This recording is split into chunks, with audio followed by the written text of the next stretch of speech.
Hi everyone, welcome to the channel. कैसे हैं आप सब अच्छे होंगे, मज़े में होंगे और अच्छे से अपने एग्ज़ाम की तैयारी कर रहे होंगे। आज के इस वीडियो सेशन में हम बात करेंगे टॉप 50 एमसीक्यूज़ के बारे में, जो हमारे पास Jammu and Kashmir high court junior assistant exam के लिए रहने वाले हैं। ठीक है, ये एज अ टेस्ट रहेंगे आपके लिए। आपने क्या करना है, वीडियो को पॉज करना है और पहले खुद आंसर देने की कोशिश करना है। वीडियो के एंड पे आपने ज़रूर बताना है कि आपने 50 में से कितने एमसीक्यूज़ यहाँ पे ठीक किए हैं। हम यहाँ पे सिर्फ क्वेश्चन आंसर ही डिस्कस करेंगे। अगर आपने इससे पहले वाले वीडियो नहीं देखे हुए, प्लेलिस्ट में आप जाना और जाके देख लेना। लिंक आपको डिस्क्रिप्शन बॉक्स में मिल जाएगा प्लेलिस्ट का, ओके। और टेलीग्राम का लिंक भी आपको डिस्क्रिप्शन बॉक्स में मिल जाएगा, वहीं से जाके आप ज्वाइन कर सकते हैं। अगर आप चैनल पे नए हैं, चैनल को ज़रूर सब्सक्राइब कर लेना, ताकि आने वाले वीडियोज़ के नोटिफिकेशन आपको टाइमली मिलते रहें और आप इसका बेनिफिट लेते रहें। शुरू करते हैं। आज का पहला क्वेश्चन आपसे पूछा गया है, recently who became the second Indian man to win a gold medal at the Asian marathon championship in 2024। Current affairs से क्वेश्चन पूछा गया है और आपको इसका आंसर चूज करना है। चार ऑप्शन आपके सामने हैं, क्या आंसर रहेगा। क्वेश्चन में पूछा गया है, recently who became the second Indian man to win a gold medal at the Asian marathon championship 2024। तो इस क्वेश्चन का आंसर आप सबने चूज किया होगा। इस क्वेश्चन का आंसर है ऑप्शन नंबर बी। याद रखना, मान Singh is the correct answer. ठीक है, मान Singh is the correct answer. मान सिंह जो है ये बने हैं सेकंड इंडियन मैन जिन्होंने गोल्ड मेडल जीता है एशियन मैराथन चैंपियनशिप 2024 में। ओके, सेकंड क्वेश्चन आपसे पूछा गया है, Mandeep Jangra who was seen in the news is associated with which sport. यहाँ पे क्वेश्चन में ये पूछा गया है कि जो मनदीप जांगरा है ये न्यूज में थे और ये कौन सी स्पोर्ट के साथ जुड़े हुए हैं। क्या आंसर रहेगा। चार ऑप्शन आपके सामने हैं, आपको सही आंसर चूज करना है। तो इस क्वेश्चन का आंसर आप सबने चूज किया होगा। इस क्वेश्चन का आंसर है option number A, boxing is the correct answer. Mandeep Jangra की बात करें, ये किस स्पोर्ट से एसोसिएटेड है, ये हमारे पास बॉक्सिंग से एसोसिएटेड है। क्लियर जी। नेक्स्ट क्वेश्चन की बात करते हैं। क्वेश्चन नंबर थर्ड आपसे पूछा गया है, when were the newest high courts in India, Andhra Pradesh high court and Telangana high court established, कि कब हमारे पास आंध्र प्रदेश हाई कोर्ट और जो तेलंगाना हाई कोर्ट है ये इस्टेब्लिश्ड हुई थी। चार ऑप्शन आपके सामने है, 2019, 2017, 2018, 2020। तो इस क्वेश्चन का आंसर क्या रहेगा। इस क्वेश्चन का आंसर है ऑप्शन नंबर ए, 2019। 2019 की अगर हम बात करते हैं, आंध्र प्रदेश हाई कोर्ट और जो तेलंगाना हाई कोर्ट है ये कब इस्टेब्लिश्ड हुई थी, 2019 में हमारे पास इस्टेब्लिश्ड हुई थी। तो आपने ये याद रखना है। क्वेश्चन नंबर 4 आपसे पूछा गया है, article 214 to article 231 of the Indian constitution deals with which of the following, कि जो आर्टिकल 214 से लेकर 231 की बात करें अगर हम इंडियन कॉन्स्टिट्यूशन में, ये किसके साथ डील करते हैं। चार ऑप्शन आपके सामने है, high courts, supreme court, parliament, fundamental rights. तो इस क्वेश्चन का आंसर आप सबने चूज किया होगा, इजी क्वेश्चन है। इस क्वेश्चन का आंसर है हाई कोर्ट्स। ऑप्शन नंबर ए इस क्वेश्चन का सही आंसर है। ठीक है, अगर हम बात करते हैं यहाँ पे आर्टिकल 214 से लेकर 231 के बीच की बात करें, तो ये हमारे पास किसके साथ डील करते हैं, हाई कोर्ट्स के साथ डील करते हैं। क्लियर। क्वेश्चन नंबर 5 आपसे पूछा गया है, which country will host the first international e sports championship इन 2025। कौन सा कंट्री जो है होस्ट करेगा first international e sports championship 2025 में। क्या आंसर रहेगा, जल्दी से आंसर चूज करें। China, India, United states, Japan. तो इस क्वेश्चन का आंसर आप सबने चूज किया होगा। इस क्वेश्चन का आंसर है option number B, India. India is the correct answer. अगर हम बात करते हैं इंडिया की, यही हमारे पास होस्ट करेगा first international e sports championship 2025 में। तो ये आपने ध्यान देना है। देखिए, आपको स्पोर्ट्स के रिलेटेड करंट अफेयर्स को पढ़ना पड़ेगा, ओके। और अगर आपको करंट अफेयर्स के लिए पीडीएफ चाहिए, कंप्लीट पीडीएफ, तो आपको ये सिर्फ 100 रुपीज़ में ये पीडीएफ मिल जाएगा 2023-24 की अगर हम बात करते हैं। ठीक है, क्वेश्चन नंबर 6 आपसे पूछा गया है, where is the Gharana wetland conservation reserve located. Gharana wetland conservation reserve कहाँ पे लोकेटेड है। चार ऑप्शन आपके सामने, पंजाब, जम्मू एंड कश्मीर, हिमाचल प्रदेश, राजस्थान। क्या आंसर रहेगा। गराना वेटलैंड कंजर्वेशन रिजर्व कहाँ पे लोकेटेड है। इस क्वेश्चन का आंसर है option number B, Jammu and Kashmir. अगर हम बात करते हैं गराना वेटलैंड कंजर्वेशन रिजर्व की, तो ये हमारे पास जम्मू एंड कश्मीर में लोकेटेड है। ओके, वेटलैंड कंजर्वेशन रिजर्व की बात करें तो मैंने ये जम्मू एंड कश्मीर के सारे पढ़ाए हुए हैं, आप सर्च कर लेना या प्ले लिस्ट में जाना और जाके देख लेना। क्वेश्चन कई बार पूछ लेता है एग्जामिनर। क्वेश्चन नंबर 7 आपसे पूछा गया है, what is the purpose of an arraignment in court, कि जो पर्पज है अराइनमेंट का कोर्ट में क्या होता है। चार ऑप्शन आपसे पूछेंगे, क्या आंसर रहेगा। देखिए, टर्मिनोलॉजी से ये क्वेश्चन पूछा गया और हमने ऑलरेडी 200 प्लस जो हमारे पास टर्मिनोलॉजी है हमने कवर की हुई है, जितने भी क्वेश्चंस बनते हैं ना इस टॉपिक में से वो आपके कवर हो जाएंगे। तो यहाँ पे पूछा गया है पर्पज़ क्या है अराइनमेंट का कोर्ट में। तो देखिए अराइनमेंट की जब बात करते हैं तो अगर हम इसका मीन जानने की कोशिश करें तो इसका मीन निकलता है मुकदमे का आगाज या मुजरिम को अदालत में पेश करना, ठीक है ना। तो इस क्वेश्चन का आंसर क्या रहेगा? इस क्वेश्चन का आंसर है option number B, to advise the defendant of their rights and enter a plea. Clear, option number B इसका सही आंसर है। अराइनमेंट क्या होता है? Arraignment refers to the formal process in a court of law where a defendant is brought before a जज to hear the charge against them and enter a plea, ठीक है। तो ये आपने याद रखना है। यहाँ पे ऑप्शन नंबर बी इसका सही आंसर है। नेक्स्ट क्वेश्चन की बात करते हैं। क्वेश्चन नंबर 8 आपसे पूछा गया what does an appeal involve. तो क्या आंसर रहेगा? चार ऑप्शन आपके सामने, ये भी टर्मिनोलॉजी से क्वेश्चन पूछा गया है। अपील का मीनिंग क्या होता है? अपील का मीनिंग होता है किस्म के रिक्वेस्ट करना, है ना। तो यहाँ पे चार ऑप्शन आपको दिए गए हैं, क्या आंसर रहेगा? इस क्वेश्चन का आंसर भी है option number B, a higher court reviews the decision of a lower court. जब क्या करता है एक हायर कोर्ट, क्या करता है? रिव्यूज करता है किसको? डिसीजन ऑफ लोअर कोर्ट्स को, तो उसी को हम अपील कहते हैं। Higher court reviews the decision of a lower court, ये हमारे पास सही आंसर रहेगा क्वेश्चन नंबर 8 का, option number B. Clear, next question की बात करते हैं। क्वेश्चन नंबर 9 आपसे पूछा गया what is the primary aim of mission Indradhanush by the government of India. मैंने आपको ये करंट अफेयर्स में भी पढ़ाया था। तो यहाँ पे पूछा गया है कि प्राइमरी एम क्या है मिशन इंद्रधनुष का, जो गवर्नमेंट ऑफ इंडिया ने लॉन्च किया है। क्या आंसर रहेगा? चार ऑप्शन आपके सामने हैं, आपको सही आंसर चूज करना है। तो प्राइमरी एम की बात करें अगर हम मिशन इंद्रधनुष की, तो यहाँ पे ऑप्शन नंबर सी इसका सही आंसर रहने वाला है, to improve immunisation coverage. Okay, ये हमारे पास सही आंसर रहेगा। क्लियर, किसको इंप्रूव करना? इम्यूनाइजेशन कवरेज को इंप्रूव करना। याद रखना ये प्राइमरी एम है मिशन इंद्रधनुष का, और ये गवर्नमेंट ऑफ इंडिया ने लॉन्च किया था।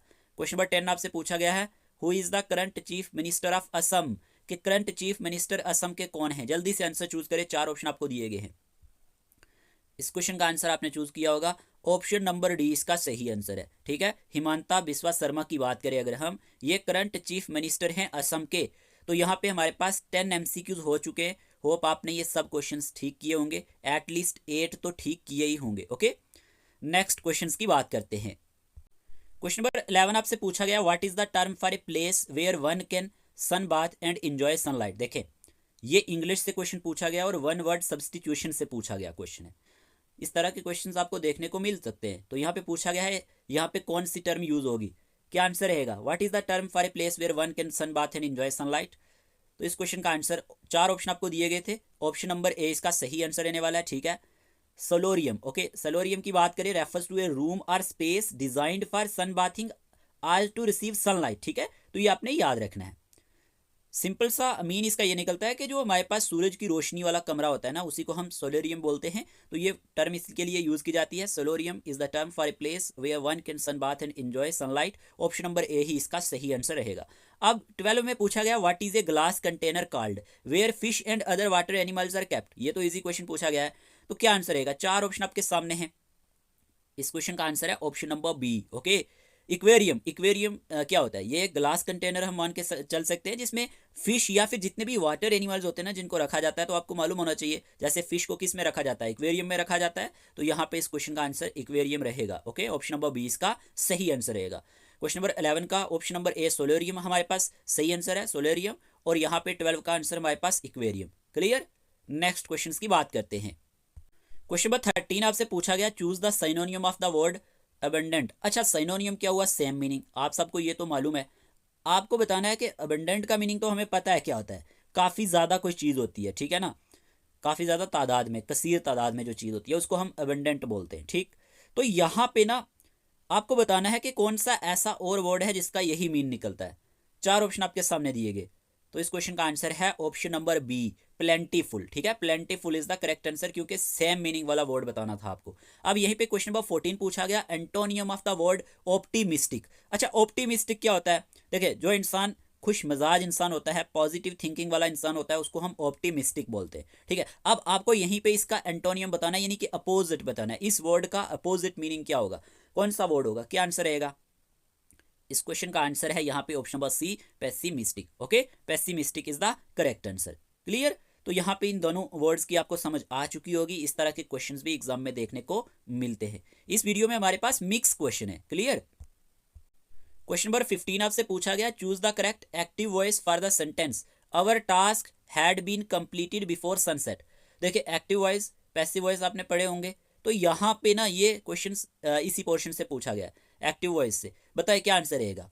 अवर task had been completed before sunset. अगर आपने मेरा एक्टिव वॉइस पैसिव वॉइस वाला वीडियो नहीं देखा हुआ, प्लेलिस्ट में जाना, इंग्लिश की प्लेलिस्ट चेक करना, मैंने ये अपलोड किया हुआ है, आपको हर एक चीज़ समझ आ जाएगी, बड़े ही ईजी वे में समझाया हुआ है, ठीक है, तो आप वो जरूर जाके देख लेना। इस क्वेश्चन का answer our task before sunset. Okay, इस क्वेश्चन का आंसर क्या है, ऑप्शन नंबर डी। फिर यहीं पे क्वेश्चन पूछा गया है, choose the correct voice for the sentence the boys were playing cricket. The boys were playing cricket क्या आंसर होगा, चार ऑप्शन आपके सामने हैं। इस क्वेश्चन का आंसर भी है option number D, cricket was being played by the boys. Okay, option number D इसका भी सही आंसर रहने वाला है। तो आपको एक्टिव वॉइस पैसिव वॉइस भी पढ़ने हैं। क्लियर। कंप्यूटर सेक्शन से क्वेश्चन नंबर 17 पूछा गया आपसे, what does the telnet protocol allows user to do. देखे कि जो टेलनेट प्रोटोकॉल है ये किस चीज के लिए अलो करती है यूजर को, क्या आंसर रहेगा। चार ऑप्शन आपके सामने हैं, आपको टेलनेट के बारे में बताना है। तो इस क्वेश्चन का आंसर आपने चूज कर लिया होगा। ऑप्शन नंबर 20 का सही आंसर है, remotely access device or server using a command line interface is the correct answer. Option number 20 question का सही आंसर है, ठीक है। क्वेश्चन नंबर 18 पूछा गया, what is the purpose of A gutter margin in Microsoft word. ठीक है, देखिए माइक्रोसॉफ्ट वर्ड को भी मैंने पढ़ाया हुआ है। एक्सेस की बात करें, एक्सेल की बात करें, पावर पॉइंट की बात करें, तो आप वो वीडियो जरूर जाके देख लेना। कंप्लीट कंप्यूटर मैंने पढ़ाया हुआ है, प्लेलिस्ट में वीडियोस पड़े होंगे, जाके देख लेना। इस क्वेश्चन का आंसर क्या होगा, तो इस क्वेश्चन का आंसर भी है option number B, to prevent text from being covered by binding. Okay, तो ऑप्शन नंबर बी इसका भी सही आंसर रहने वाला है। Let's move on to the next question. Question number 19 आपसे पूछा गया, which technology was used in second generation computers. कि कौन सी टेक्नोलॉजी का यूज हुआ है सेकंड जनरेशन कंप्यूटर्स में, क्या आंसर रहेगा। चार ऑप्शन आपके सामने हैं और आपको बताना है कौन सी टेक्नोलॉजी का यूज सेकंड जनरेशन कंप्यूटर्स में हुआ था। तो इस क्वेश्चन का आंसर आपने चूज कर लिया होगा, इजी क्वेश्चन है, ऑप्शन नंबर ए इसका सही आंसर है, ट्रांजिस्टर्स। ठीक है, ट्रांजिस्टर्स का यूज हमारे पास सेकंड जनरेशन कंप्यूटर में हुआ है। क्वेश्चन नंबर 20 आपसे पूछा गया, which is one of the main function of A CPU. इनमें से कौन सा एक मेन फंक्शन है सीपीयू का। सीपीयू क्या है, सेंट्रल प्रोसेसिंग यूनिट, जिसे आप ब्रेन ऑफ कंप्यूटर के नाम से भी जानते हैं। तो यहाँ पे सिंपल वे में ये पूछा गया है कि one of the main function क्या है सीपीयू का। चार ऑप्शन आपके सामने, क्या आंसर रहेगा। तो इस क्वेश्चन का आंसर है option number A, interprets processes and executes instructions. ये हमारे पास one of the main function है किसका, सीपीयू का, सेंट्रल प्रोसेसिंग यूनिट का। ओके जी, let's move on to the next question. देखिए अगर आप में से किसी को स्टडी मटेरियल चाहिए, आपको स्टडी मटेरियल मिल जाएगा। कोर्ट रिलेटेड अवेयरनेस की बात करें जिसमें लीगल टर्म्स होंगी, जुडिशरी की बात करें या की आर्टिकल्स की बात करें, प्लस एमसीक्यूज, ये आपको मिल जाएंगे। ओके, करंट अफेयर्स की बात करें 2023-24 के, ठीक है। इंग्लिश ग्रामर की बात करें, वोकेबलरी की बात करें प्रैक्टिस सेट के साथ, कंप्यूटर की बात करें जिसमें आपको 2000 प्लस एमसीक्यूज भी मिल जाएंगे थ्योरेटिकल पोर्शन के साथ, और सबसे बड़ी बात 5 फुल लेंथ मॉक टेस्ट आपको मिल जाएंगे आंसर की के साथ। ये आपको सिर्फ 299 रुपीज़ में मिल जाएंगे। लेकिन अगर आपको पेड ग्रुप सब्सक्रिप्शन चाहिए, आप में से कोई भी एस्पायरेंट जेके पीएसआई की तैयारी कर रहा है, फिर आपको ये 499 रुपीज़ में पड़ जाएंगे। ठीक है, कोई भी इंटरेस्टेड एस्पायरेंट होगा, अगर आपको पेड ग्रुप सब्सक्रिप्शन चाहिए तो 499 रुपीज़ में आपको ये स्टडी मटेरियल भी मिल जाएगा और आपका जेके पीएसआई भी कवर हो जाएगा। तो अगर आपको ओनली ये हमारे पास स्टडी मटेरियल चाहिए तो फिर आपको ये 299 रुपीज़ में मिल जाएगा, जिसमें आपके 5 फुल लेंथ मॉक टेस्ट भी कवर हो जाएंगे और आपका कंप्रिहेंसिवली जितना भी आपके एग्जाम के रिलेटेड सिलेबस है ना, ये आपका कवर हो जाएगा और आपको ये पढ़ने में ईजी हो जाएगा, क्योंकि हमने बड़ी ही ईजी लैंग्वेज में ये चीज़ें कवर करने की कोशिश की है, सिर्फ एग्जाम पॉइंट ऑफ व्यू से। ओके, स्क्रीन पे जो नंबर दिया गया उसी नंबर पे आपने मैसेज करना है। क्वेश्चन नंबर 21 पूछा गया, in which year was the state of Jammu and Kashmir union territories. बहुत ही इजी क्वेश्चन है, लड्डू सा क्वेश्चन है, जल्दी से आंसर बताएं क्या रहेगा। इस क्वेश्चन का आंसर आप सबने चूज किया होगा। इस क्वेश्चन का आंसर है ऑप्शन नंबर ए, 2019 की अगर हम बात करते हैं तो state of Jammu and Kashmir reorganised हुई थी 2 यूनियन टेरिटरीज में। ओके, फिर यहीं पे क्वेश्चन नंबर 22 पूछा गया, व्हेन डिड द महाराजा, महाराजा कौन से, हरी सिंह की अगर हम बात करते हैं, confer letters patent on the high court of Jammu and Kashmir. मैंने इन डिटेल आपको ये चीज़ें सारी पढ़ाई हुई हैं, लेकिन आपसे पूछा गया है कि कब महाराजा ने कन्फर किया था letters patent high court of Jammu and Kashmir के लिए। चार ऑप्शन आपके सामने, क्या आंसर रहेगा। इस क्वेश्चन का आंसर है 1943, ऑप्शन नंबर ए इसका भी सही आंसर है। ठीक है, तो यहाँ पे हमारे पास 22 क्वेश्चंस हो चुके हैं। नेक्स्ट क्वेश्चंस की बात करते हैं। क्वेश्चन नंबर 23 पूछा गया, who was appointed as the first women जज of the Jammu and Kashmir high court in August 2018। कि 2018 में हमारे पास फर्स्ट वुमेन जज of Jammu and Kashmir high court कौन अपॉइंट किए गए थे, क्या आंसर रहेगा। चार ऑप्शन आपके सामने, आपको सही आंसर चूज करना है। तो इस क्वेश्चन का आंसर है option number C, Sindhu Sharma. ठीक है, Sindhu Sharma is the correct answer. Was appointed as the first women जज of the Jammu and Kashmir high court in August 2018, 2018 की बात है। ओके, फिर यहीं पे क्वेश्चन नंबर 24 पूछा गया, who became the first women chief justice of the Jammu and Kashmir high court in August 2018, कि 2018 में हमारे पास first women chief justice of Jammu and Kashmir high court कौन यहाँ पे अपॉइंट किए गए थे। चार ऑप्शन आपके सामने, क्या आंसर रहेगा। इस क्वेश्चन का आंसर आपने चूज किया होगा Geeta Mittal, option number D इसका सही आंसर है। ये दोनों ही क्वेश्चन अपने ही आप में बहुत ज्यादा इंपॉर्टेंट हैं और इजी भी हैं, कई बार आपको पढ़ाए हुए। तो यहाँ पे क्वेश्चन नंबर 23 का ऑप्शन नंबर सी सही आंसर है और 24 का ऑप्शन नंबर डी सही आंसर है। क्लियर। क्वेश्चन नंबर 25 पूछा गया, which country hosted the 2024 summer Olympics. क्या आंसर होगा। 2024 के समर ओलंपिक्स कौन से कंट्री ने होस्ट किए थे। चार ऑप्शन आपके सामने हैं, फ्रांस, जापान, ब्राजील, यूएसए। तो इस क्वेश्चन का आंसर क्या रहेगा। इस क्वेश्चन का आंसर है ऑप्शन नंबर ए। याद रखना, France is the correct answer. Okay, France is the correct answer. Question number 26 पूछा गया, what is the capital of Canada. Canada की कैपिटल क्या है। चार ऑप्शन आपके सामने, क्या आंसर रहेगा। तो कैपिटल ऑफ कनाडा की बात करें तो ओटावा जो है ये हमारे पास कनाडा की कैपिटल है। थोड़ा सा बेसिक्स नॉलेज आपको होना जरूरी है, क्योंकि एक से दो क्वेश्चन आपको देखने को मिल सकते हैं। खास करके जैसे मैं डेली आपको बोलता हूँ, ऑर्गेनाइजेशंस को अच्छे से पढ़ लेना, क्योंकि ऑर्गेनाइजेशन से क्वेश्चन एग्जामिनर बनाता है। फुल एब्रीविएशंस जितनी भी न्यूज़ में होती हैं, ठीक है ना, नई नई एब्रीविएशंस जो ऐड होती हैं, ये भी ध्यान दे देना, क्योंकि इस तरह के क्वेश्चन भी एग्जाम में बन जाते हैं। ओके, आपको इंग्लिश सेक्शन से पूछा गया, चूज द करेक्ट स्पेलिंग। आपने ना कमेटी का करेक्ट स्पेलिंग चूज करना है। क्या आंसर रहेगा। जल्दी से ध्यान से देखें कि कौन सा सही यहाँ पे वर्ड सही आंसर रहेगा। कमेटी का सही स्पेलिंग क्या होता है। ऑप्शन नंबर 20 का सही आंसर है, और JKSSB ने ये क्वेश्चन पूछा हुआ है। ठीक है, कमेटी COMMITTEE, ये हमारे पास सही आंसर रहेगा। फिर यहीं पे सेपरेट का आपसे करेक्ट स्पेलिंग पूछा है। क्या आंसर रहेगा। चार ऑप्शन आपके सामने, जल्दी से आंसर चूज करें। तो इस क्वेश्चन का आंसर भी हमारे पास ऑप्शन नंबर बी रहेगा, SEPARATE, ये हमारे पास सही आंसर रहेगा। तो क्वेश्चन नंबर 27 का भी ऑप्शन नंबर बी सही आंसर है, COMMITTEE। यहीं पे क्वेश्चन नंबर 28 का option number B, SEPARATE, separate, ये हमारे पास सही आंसर रहेगा। क्वेश्चन नंबर 29 आपसे पूछा गया, an Excel workbook is a collection of, के जो एक्सेल वर्क बुक है ये किसका कलेक्शन होता है। चार ऑप्शन आपसे पूछे गए, और ये क्वेश्चन ना कई बार एग्जाम में आ चुका है। इस क्वेश्चन का आंसर क्या होगा। क्वेश्चन नंबर 29 का ऑप्शन नंबर बी सही आंसर है, वर्कशीट्स। ओके, वर्कशीट्स की बात करें हम अगर, तो an Excel workbook is a collection of worksheets, ये हमारे पास सही आंसर रहेगा। क्वेश्चन नंबर 30 की बात करें, the intersection of a row and column in Excel is called, ये क्वेश्चन भी अपने ही आप में बहुत ज्यादा इंपॉर्टेंट है। चार ऑप्शन आपको दिए गए, क्या आंसर रहेगा। The intersection of a row and column in Excel is called a cell, option number C इसका भी सही आंसर है। तो क्वेश्चन नंबर 29 का ऑप्शन नंबर बी सही आंसर है, और क्वेश्चन नंबर 30 का ऑप्शन नंबर सी सही आंसर है। तो आपने ध्यान देना है। क्वेश्चन नंबर 30 आपसे पूछा गया, what is A warrant. Warrant क्या होता है, ये भी टर्मिनोलॉजी से क्वेश्चन पूछा गया। चार ऑप्शन आपके सामने, क्या आंसर रहेगा। वारंट की अगर हम बात करते हैं, मीनिंग ए जुडिशियल ऑर्डर, ठीक है ना। तो यहाँ पे जैसे कि गिरफ्तारी का हुक्म जो होता है, इसी को हम वारंट बोलते हैं। तो आपको बताना है कि सही ऑप्शन क्या रहेगा। चार ऑप्शन आपके सामने, इस क्वेश्चन का आंसर है ऑप्शन नंबर यहाँ पे B, a written order issued by an authority to direct the arrest of a person. ठीक है, क्वेश्चन नंबर 31 आपसे पूछा गया, what is an affidavit. Affidavit क्या होता है, जल्दी से चूज करें, आंसर क्या रहेगा। एफिडेविट के बारे में क्वेश्चन आपसे पूछा गया है। तो एफिडेविट की बात करें अगर हम, इस क्वेश्चन का आंसर भी ऑप्शन नंबर बी रहेगा, a written statement voluntarily made under oath और एफर्मेशन। ठीक है, जो हमारे पास हलफनामा होता है, इसी को हम क्या बोलते हैं, एफिडेविट बोलते हैं। तो ये क्या है, हमारे पास एक रिटन स्टेटमेंट होती है, ठीक है, जो किसके अंडर बनाई जाती है, ओथ और एफर्मेशन के अंडर बनाई जाती है। ऑप्शन नंबर बी इसका सही आंसर रहेगा। क्वेश्चन नंबर 30 का हमारे पास option number B, a written order issued by an authority to direct the arrest of a person, ये सही आंसर है। और क्वेश्चन नंबर 31 का हमारे पास, a written statement voluntarily made under oath और एफर्मेशन, ये हमारे पास सही आंसर रहने वाला है। आपने सही आंसर चूज किए होंगे। Let's move on to the next question. Question number 33 आपसे पूछा गया, what does SDM stands for.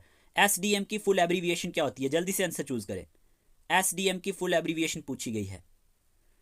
तो इस क्वेश्चन का आंसर आपने चूज कर लिया होगा, इजी सा क्वेश्चन था। ऑप्शन नंबर ए इसका सही आंसर है, याद रखना, सब डिविजनल मैजिस्ट्रेट, ये हमारे पास इसका सही आंसर रहेगा। ओके, SDM की फुल एब्रीविएशन क्या है, सब डिविजनल मैजिस्ट्रेट। अब यहीं पे क्वेश्चन नंबर 34 आपसे पूछा गया।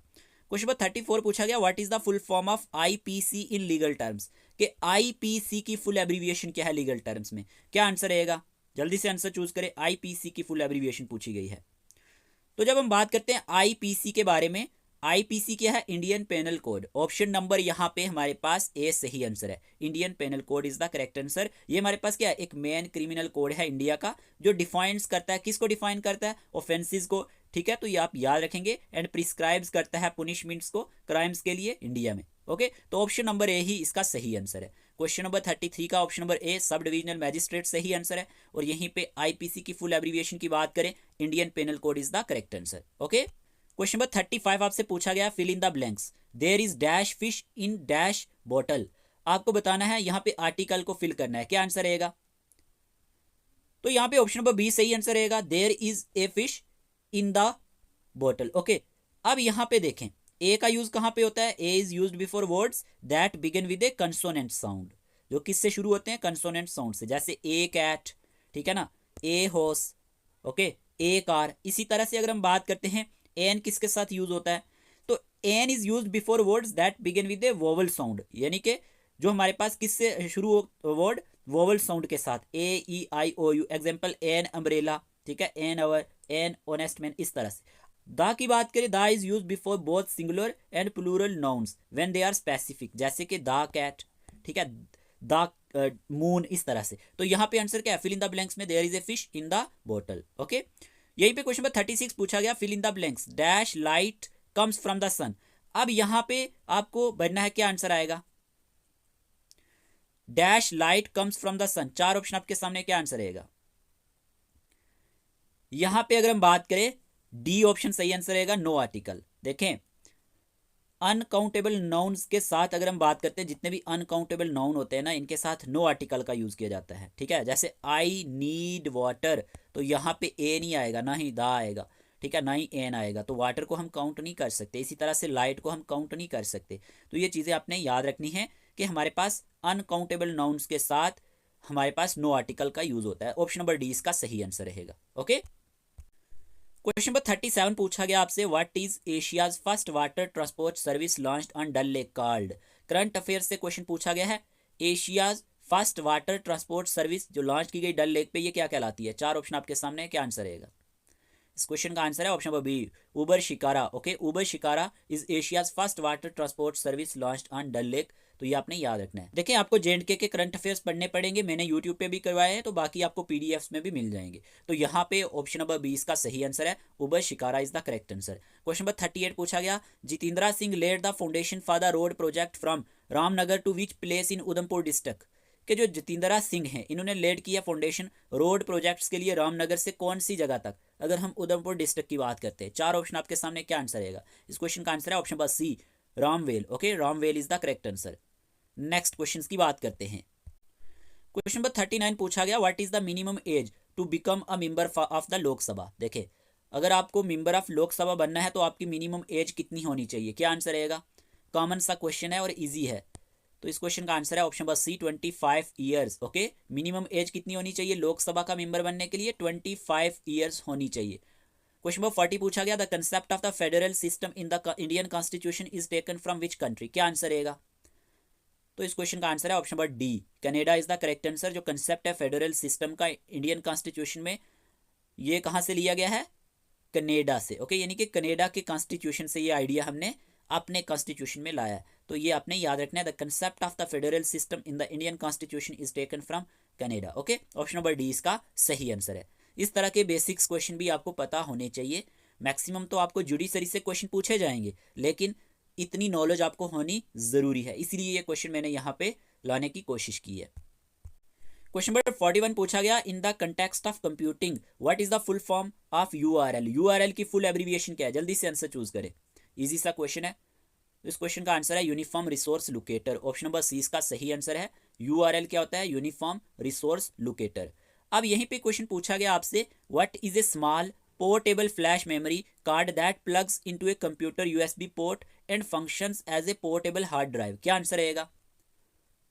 इस क्वेश्चन का आंसर है option number A, flash drive. Flash drive क्या होता है? ये एक small portable flash memory card होता है जो प्लग किया जाता है कंप्यूटर यूएसबी पोर्ट में and functions as a portable hard drive. Option number A इसका सही आंसर है। करंट अफेयर से आपसे क्वेश्चन पूछा गया, where was India's first national dolphin research centre NDRC inaugurated, कि इंडिया का पहला नेशनल डॉल्फिन रिसर्च सेंटर कहाँ पे इनोग्रेट किया गया? क्या आंसर रहेगा? चार ऑप्शन आपके सामने हैं।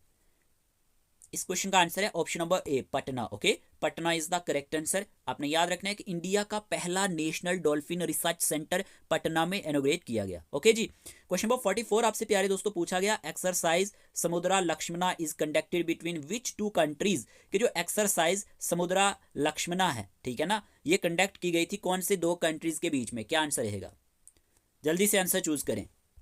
तो जब हम इस क्वेश्चन के आंसर की बात करते हैं, ऑप्शन नंबर ए इसका सही आंसर है, India and Malaysia. Okay, exercise Samudra Lakshmana की बात करें तो ये कंडक्ट की गई थी इंडिया एंड मलेशिया के बीच में। अगर हम बात करते हैं फ्रॉम February 28 से लेकर March 2 2024 के बीच में, तो ऑप्शन नंबर ए इसका सही आंसर है। ओके, काफ़ी सारे एस्पायरेंट के मैसेज आते हैं कि हमारा एग्ज़ाम कब होगा। देखें, आपका एग्ज़ाम जो है विद इन मंथ हो सकता है, चांसेस है, ठीक है। इसीलिए आपको अपनी प्रिपरेशन को कंटिन्यू करना है और कंसिस्टेंसी के साथ करना है।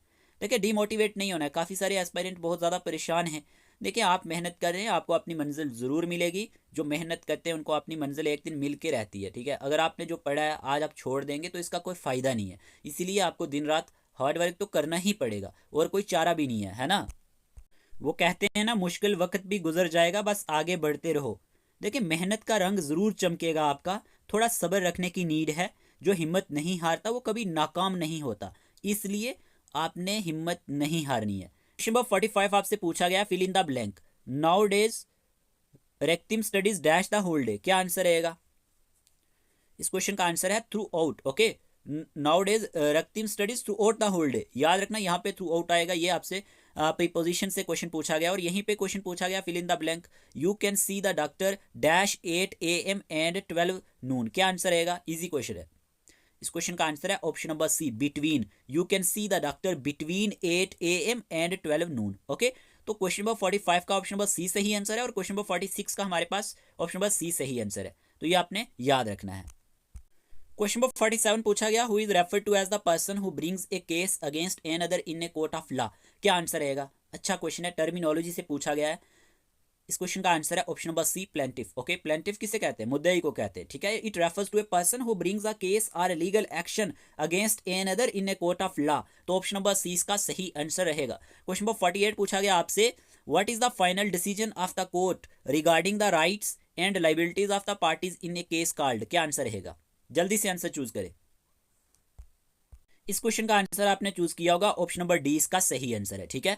Option number D. Okay, judgement की बात करें, जजमेंट क्या होता है? Is the final decision of the court regarding the rights and liabilities of the parties in a case. Okay, तो ये आपने याद रखना है, फैसला करने को जजमेंट बोलते हैं। It refers to a formal decision और रूलिंग मेड बाय ए जज और court in a legal matter. Option number D इसका सही आंसर रहेगा।